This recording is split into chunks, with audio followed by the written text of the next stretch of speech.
À chaque fois que l'on va aider un enfant alors qu'il n'est pas en danger et alors qu'il entreprend quelque chose qui semble de son niveau moteur, le message qu'on va lui donner indirectement, et on ne s'en rend pas toujours compte, on ne va souvent pas compte, c'est « sans moi, tu n'es pas capable ».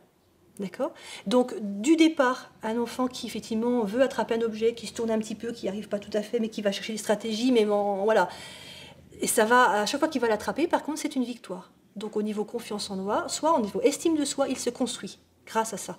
À partir du moment où nous, systématiquement, on apporte l'objet, qu'on met l'enfant assis, qu'on le met debout, qu'on le fait marcher, on lui donne chaque fois des messages de « oui, tu as raison, mais sans moi, tu n'es pas capable ».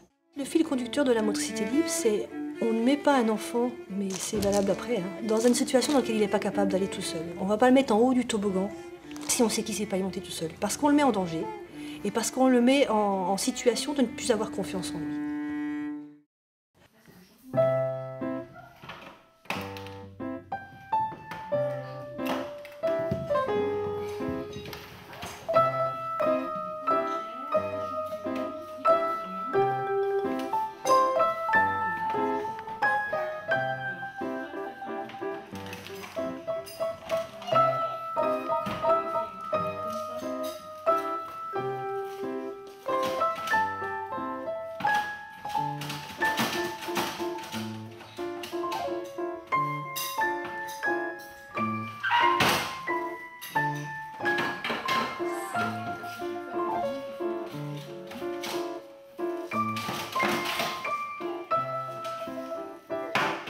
Quand on réfléchit à la motricité libre, par rapport à notre attitude d'adulte, ça nous apprend l'humilité.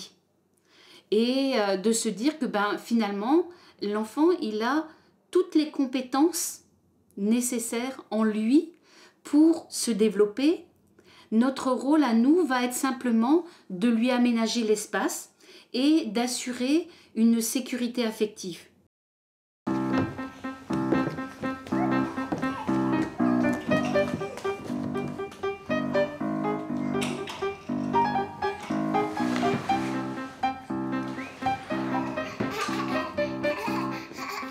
Un enfant qui a roulé, rampé, marché à quatre pattes, il a vécu au niveau rythmique plein de choses différentes. Et ce sont les fondations des repères dans le temps, le rythme. Les jours de la semaine, les saisons, c'est du rythme. Donc repères dans le temps, repères dans l'espace, confiance en soi, coordination entre mes mains, mes pieds, mais aussi mes yeux et ma main. Actuellement, les orthoptistes ont un travail fou. Et il y a sans doute une bonne partie des enfants qui ne sont plus assez stimulés parce que l'homme, au départ, est fait pour travailler dans un espace en 3 dimensions.